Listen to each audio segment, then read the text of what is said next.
I was standing in my kitchen when my whole world fell apart. The phone in my hands felt like it weighed 1,000 pounds. On the screen was a picture that made my heart stop beating. My Harold, my husband of 40 years, kissing another woman. And that woman was Beatrice, my son's wife. My legs went weak. I grabbed the counter to steady myself. This couldn't be real. Harold had been dead for 5 years. 5 years of missing him every single day. 5 years of keeping his memory alive in my heart. And now this. The phone wasn't mine. I'd found it 3 days ago while cleaning the guest room. Beatrice and Vincent used that room when they visited with the children. I was moving the old dresser to vacuum behind it when I saw something wedged in the gap between the furniture and the wall. A phone with a cracked screen covered in dust. I figured it was an old phone someone had lost and forgotten about. Maybe it had pictures of the grandchildren when they were babies. I plugged it in to charge, thinking I'd surprise Beatrice by returning it. When it finally turned on, I saw the messages. So many messages. The first one I opened made my stomach hurt. It was from 6 years ago. Harold's name was at the top. Can't wait to see you tonight, my treasure. The barn at 9. My treasure. Harold used to call me that. Before we got married, when we were young and everything felt magical. He stopped using that name after our first anniversary, said it felt too silly for everyday life. I'd forgotten about it until this moment. I scrolled through more messages. They went on for months. Harold and Beatrice making plans to meet. Secret plans. The messages were full of words that made me feel sick. Words a father-in-law should never say to his son's wife. Words that showed this wasn't just a mistake, it was an affair. A long affair. Vincent is working late again. Perfect timing. I brought those cookies you love. See you in 20 minutes. This is wrong, but I can't stop thinking about you. My hands were shaking so hard I almost dropped the phone. How long had this been going on? I checked the dates. The messages started 6 years ago. Beatrice and Vincent had been married 7 years. That meant this affair began just 1 year after their wedding. 1 year after Beatrice became part of our family. I thought about all those times Beatrice volunteered to help Harold with farm work. All those afternoons she'd say she was going to town for groceries and came back hours later. All those family dinners where she sat across from Harold, smiling sweetly while my son talked about his day at work. The worst part was how everyone praised her. Beatrice is so good to Harold, the neighbours would say. Such a caring daughter-in-law. Even I had said those things. I'd been grateful my son married someone so thoughtful and kind. I kept scrolling. The messages continued right up until the week Harold died. His heart attack came suddenly one Tuesday morning. He'd been complaining about feeling tired and dizzy for a few weeks. The doctor said it was his age catching up with him. Harold was 68. These things happen. But the messages didn't stop when Harold died. They kept going. That's when I realised the phone belonged to Beatrice. She must have lost it and bought a new one. These old messages were still here, saved like evidence of her betrayal. After Harold's funeral, the messages changed. A new name appeared. Gerald. The tone was different now, less romantic, more businesslike. The insurance money should clear next month. We need to be patient. Can't rush this. The old woman trusts me completely. This will be easy. The old woman. That was me. They were talking about me. I sat down at the kitchen table as the sun started setting outside. The farmhouse felt too quiet, too empty. I'd lived here for 42 years. Raised Vincent in this house. Buried Harold from this house. I thought I knew every corner of this place, every memory it held. Now I knew nothing. My husband had betrayed me with my daughter-in-law. Beatrice had pretended to love my family while destroying it from the inside. And these messages about insurance money and being patient. What did that mean? I looked at the date on Harold's last message, 3 days before his heart attack. Feeling worse today, Beatrice made me special tea for my heart. She's always taking such good care of me. Special tea. My blood went cold. I remembered those teas. Beatrice brought them to Harold every afternoon during his last months. Said they were herbal remedies her grandmother taught her. Harold always drank them. I stared at that message until my eyes hurt. A terrible thought was forming in my mind, a thought I didn't want to believe but couldn't ignore. What if Harold's heart attack wasn't natural? What if someone made it happen? I didn't sleep that night. How could I? Every time I closed my eyes, I saw Harold's face. I saw Beatrice's smile. I saw those messages about special tea and insurance money. When the sun came up, I knew what I had to do. I needed answers. Real answers. Not the pretty lies everyone had told me for 5 years. I started in Harold's workshop. He'd spent hours out there, building things with his hands, fixing broken tools. I rarely went inside after he died. It hurt too much. But now I walked through that door with different eyes. The workshop smelled like sawdust and old motor oil. Harold's tools hung on the walls exactly where he'd left them. I started searching through drawers and cabinets.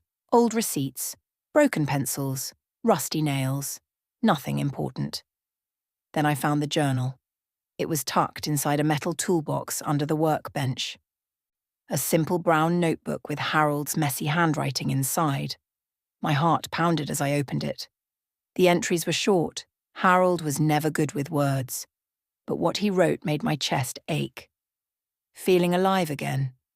Didn't think that was possible at my age. She makes me laugh. Makes me feel young. This is complicated. Don't know what to do. He never wrote Beatrice's name. But I knew. I knew who made him feel alive. Who made him laugh while I sat in our house cooking his dinner and washing his clothes. I kept reading.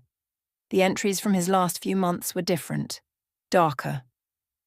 Stomach hurts again. Getting worse. So tired all the time. Must be getting old. Beatrice made me her special tea. Says it'll help my heart. She's so thoughtful. That word again. Tea. I closed the journal and sat on Harold's old stool. I remembered watching Beatrice make those teas. She always insisted on preparing them herself.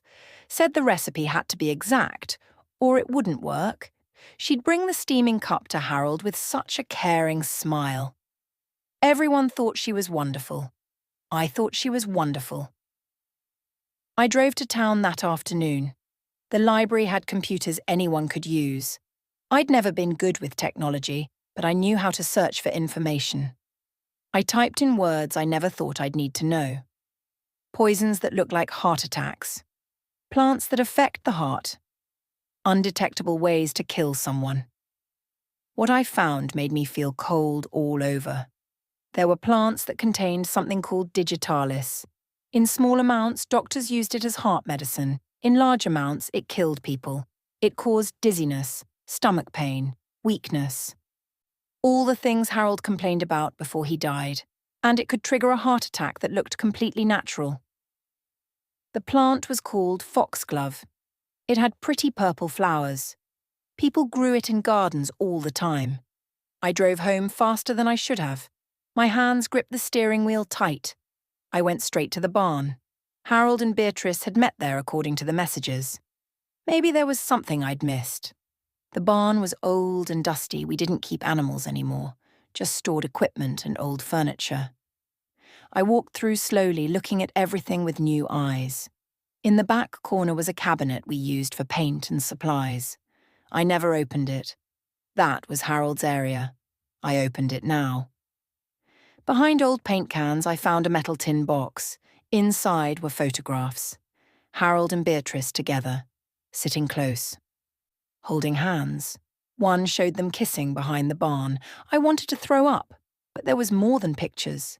There were receipts, hotels in nearby towns, restaurants I'd never been to, dates when Harold told me he was going to farm equipment sales or visiting his brother.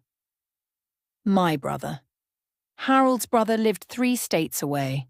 How many lies had I believed? Then I found the receipt that made everything clear. Garden supply store. 2 months before Harold died. The purchase was for foxglove plants. 3 of them. The name on the receipt was Beatrice Sullivan.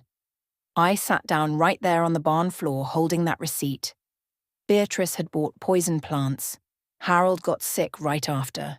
He died drinking her special tea. She murdered him. The words formed in my head and I knew they were true. Beatrice killed my husband. For money. For insurance money, and now those messages on her old phone talked about me. About being patient. About the old woman trusting her. Was I next? Did Beatrice plan to kill me too? I thought about my son, Vincent. About my grandchildren, Lily and Thomas. If I accused Beatrice without proof, what would happen? Vincent loved his wife. He'd think I was a crazy old woman making up stories. I could lose my son, lose my grandchildren forever. But if I did nothing, I might end up dead like Harold. I needed more evidence, real evidence that no one could deny. I needed to be smart about this, smarter than Beatrice thought an old farm woman could be. I put everything back exactly as I found it. Then I walked to my house and locked all the doors. The war had just begun. Vincent came to visit on a Wednesday afternoon. He came alone, which almost never happened. Usually Beatrice was with him, or the children, or all of them together. "Beatrice is visiting her mother," he said when I asked. But his voice sounded strange, tight, like he was holding something back. I made us coffee and we sat at the kitchen table, the same table where I'd discovered the truth 3 weeks ago. I'd been carrying that secret every day since then. It felt like holding a burning coal in my chest. I couldn't wait any longer. I got up and retrieved the phone from where I'd hidden it in my bedroom. I placed it on the table between us. "I found this," I said quietly. "It's Beatrice's old phone. I think you need to see what's on it." Vincent stared at the phone like it might bite him. His face went pale.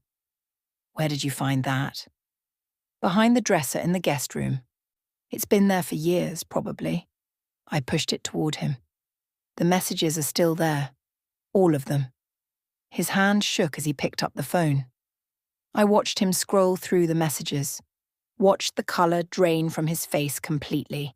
Watched his jaw clench tighter and tighter. He didn't explode like I expected.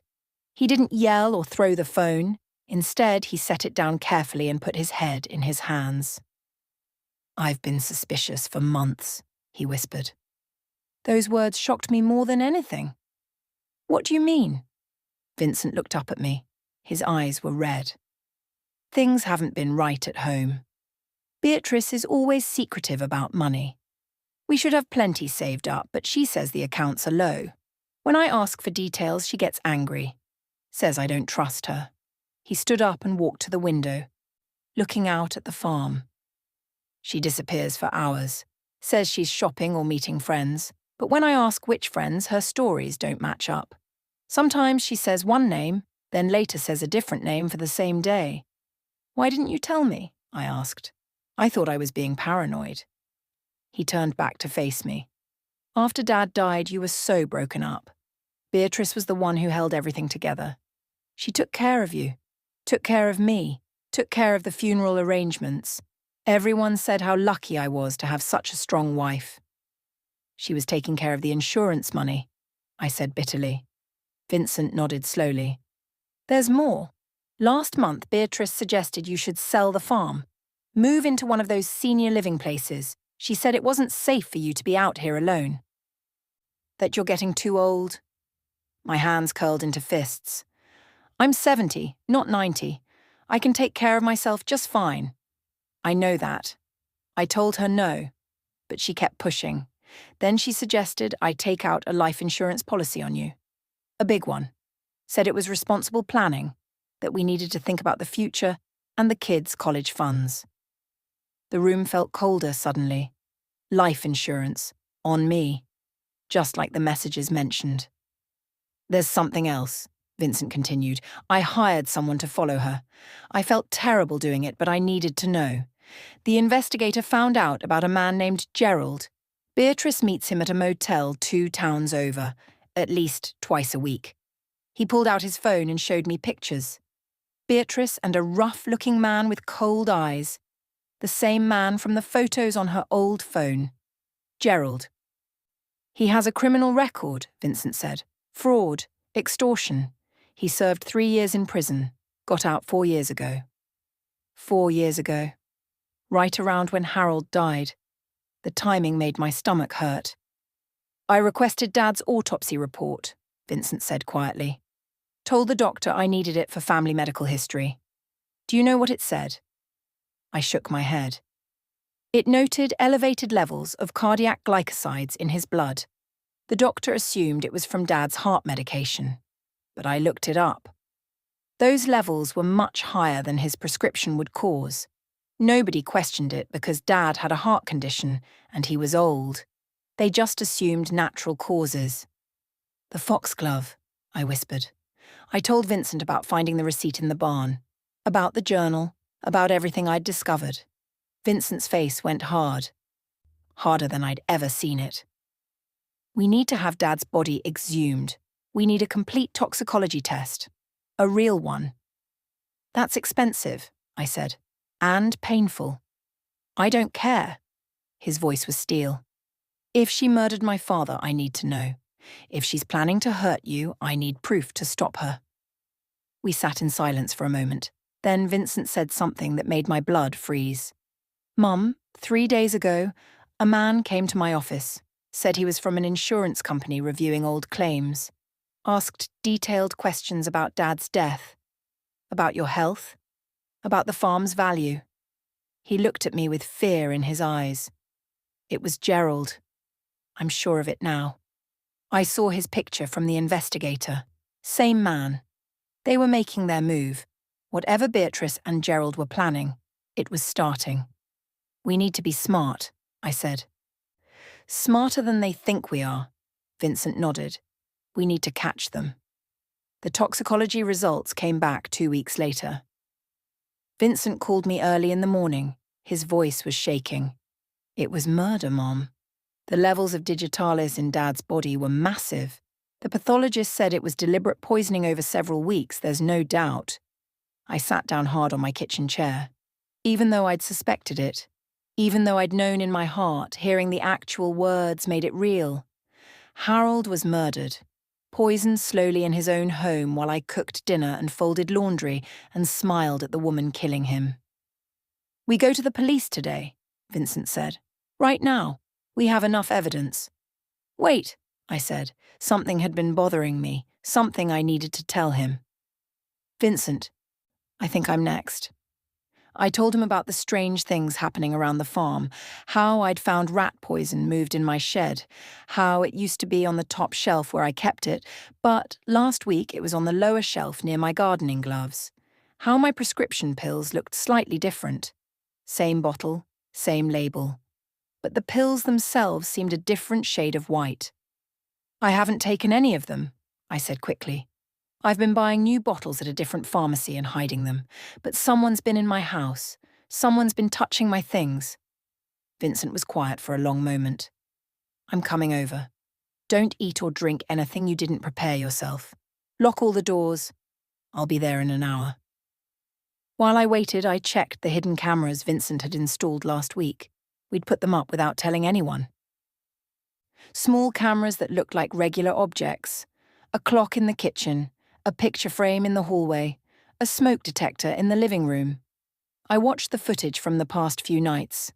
My heart pounded as I saw what I'd missed while sleeping. Gerald, in my house, moving through my kitchen at 2 a.m. like a ghost, opening my medicine cabinet, switching my pills, going through my pantry, touching my food containers.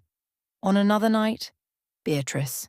She still had a key from all the years of visiting. She came in quietly and went straight to my bedroom, looked through my dresser drawers, checked under my mattress.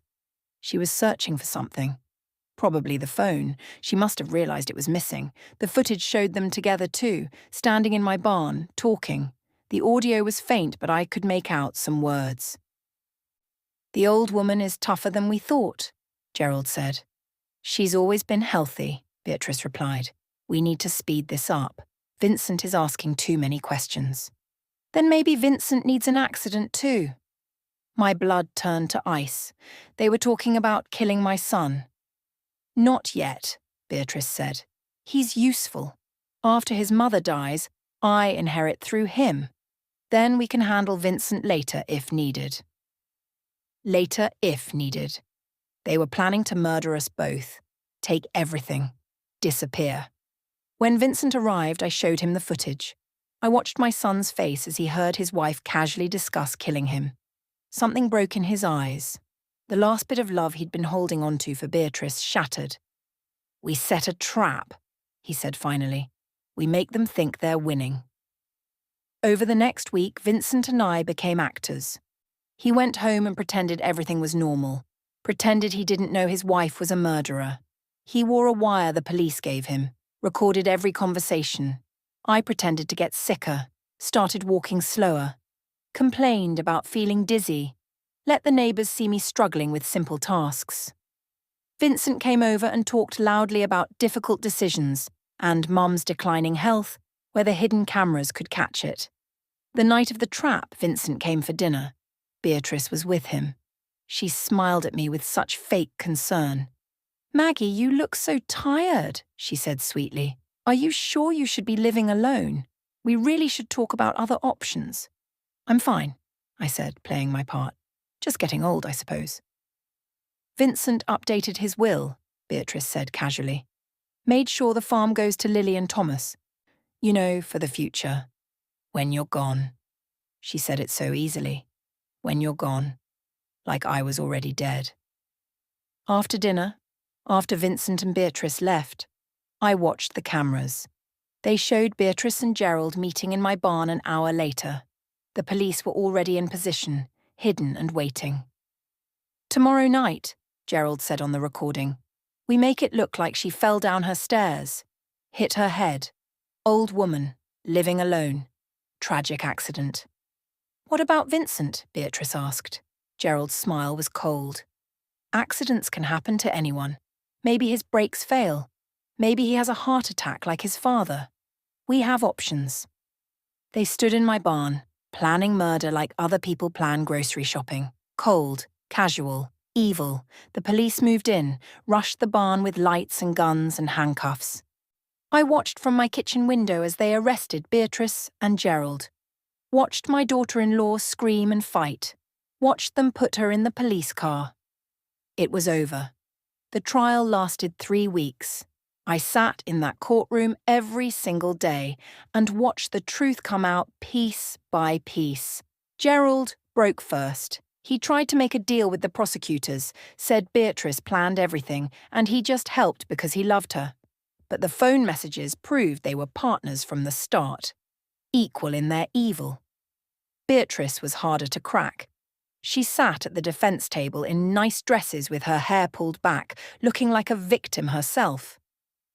Her lawyer tried to say Harold's death was a mercy killing, that Harold was sick and suffering and Beatrice ended his pain out of love. But the prosecution brought in Harold's doctor.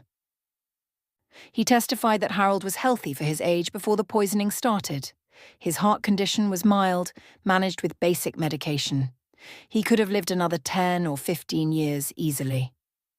Then they showed the receipts, the foxglove plants, the hotel rooms, the life insurance policy Beatrice took out on Harold just 6 months before he died. $500,000 that went straight to her through Vincent. They showed the bank records too. Beatrice had been slowly draining that money for years. Expensive trips she told Vincent were for visiting her sick mother, designer clothes she hid in a storage unit, cash payments to Gerald that she claimed were for home repairs that never happened. The jury heard the recordings from my barn, Beatrice and Gerald planning to kill me, planning to maybe kill Vincent too. Their voices cold and businesslike as they discussed murder, Vincent testified. I watched my son sit in that witness box and tell the court how Beatrice fooled him, how she seemed perfect when they met, how she targeted our family specifically after learning we owned valuable farmland, how she got pregnant quickly to secure the marriage. The prosecutor asked Vincent when the affair with Harold started. Vincent's voice cracked as he answered, 1 year after our wedding. While I was working 60-hour weeks to provide for our family, my wife was seducing my father. She planned it from the beginning, got close to him, made him feel special, then used him to learn about our family finances. Beatrice's lawyer tried to object, but the judge allowed it. The evidence was clear. The worst testimony came from a toxicology expert. She explained how Beatrice poisoned Harold slowly over months, mixed digitalis from the foxglove plants into his tea. The poison made him weak and sick, but not sick enough to go to the hospital. Just sick enough to die of an apparent heart attack that no one would question. This was calculated murder, the expert said. The poisoner knew exactly how much to give. Enough to kill, but not enough to raise immediate suspicion. I sat behind the prosecutor's table and watched Beatrice's face as the evidence piled up. She never looked at me, never looked at Vincent. She stared straight ahead like none of this was real. The jury took 4 hours to decide. Guilty on all counts. First-degree murder for Harold. Conspiracy to commit murder for the plot against me. Insurance fraud. Theft. Gerald got 30 years. Beatrice got life in prison without parole. Vincent filed for divorce the same day. The judge gave him full custody of Lily and Thomas. Beatrice's parental rights were terminated. She would never see her children again. The hardest part was explaining it to my grandchildren. Lily was 8 and understood more than we wanted her to. Thomas was only 6 and couldn't grasp why Mommy wasn't coming home. Vincent sat them down in my kitchen, the same kitchen where this all started with a forgotten phone. "Your mother made very bad choices," he told them gently. "She hurt people. She has to be away for a long time because of those choices. But that doesn't change how much your grandma and I love you. We're still a family," Lily cried. Thomas asked when Mommy would come back. Vincent held them both and told them the truth as gently as he could. Some mistakes are too big to fix. Some people make choices that change everything forever. The insurance money was returned to the family. I put most of it in trust funds for Lily and Thomas. They would have it when they turned 25.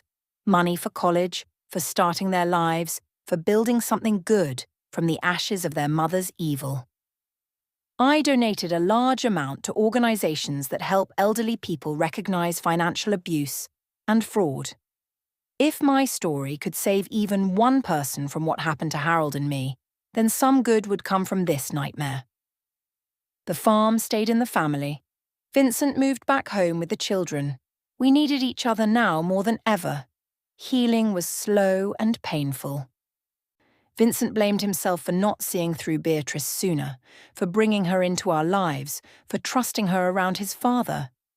I told him what I knew to be true. Predators are good at hiding. That's how they survive. Beatrice fooled everyone, not just you. She fooled me. She fooled the whole town. You can't blame yourself for being a good person who trusted your wife. A year passed, then another. The sharp pain of betrayal slowly dulled into something I could live with. The nightmares came less often. The fear that someone might be in my house faded. I made peace with Harold's memory. The man I loved for 40 years made terrible choices in his final years. He betrayed me in the worst way possible, but he was also manipulated by someone truly evil. Beatrice saw his weaknesses and exploited them. I chose to remember the good years, the young man who asked me to marry him in this very farmhouse, the father who taught Vincent to fix tractors and plant crops, the husband who held my hand through hard times and celebrated with me during good times. That Harold was real too, flawed and human and capable of being fooled, just like all of us. Spring came again to the farm. The fields turned green. Baby animals were born in the neighbors' barns. Lily and Thomas helped me plant a vegetable garden. Their laughter filled the house that had been so quiet for so long. Vincent learned to smile again. Not the carefree smile of before, but something deeper. The smile of someone who survived darkness and chose to keep living anyway. We had family dinners every Sunday. Vincent cooked while I set the table. Lily and Thomas did homework at the kitchen counter. Normal, ordinary, precious life. The life Beatrice and Gerald tried to destroy. They failed. We survived. Not unchanged, but stronger. Bound together by truth instead of lies. By love instead of greed. By the simple choice to keep going even when everything felt broken. On warm evenings, I sat on the porch with my knitting, watched Vincent throw a ball with Thomas in the yard, watched Lily practice cartwheels on the grass. The sun set behind the barn where so much evil had been planned. But evil didn't win. It never does in the end. Light always finds a way through the darkness. I picked up my knitting needles and continued my work, one stitch at a time, building something beautiful from simple wool and patience and time. The farm continued. The family continued. Life continued. And that was the greatest victory of all.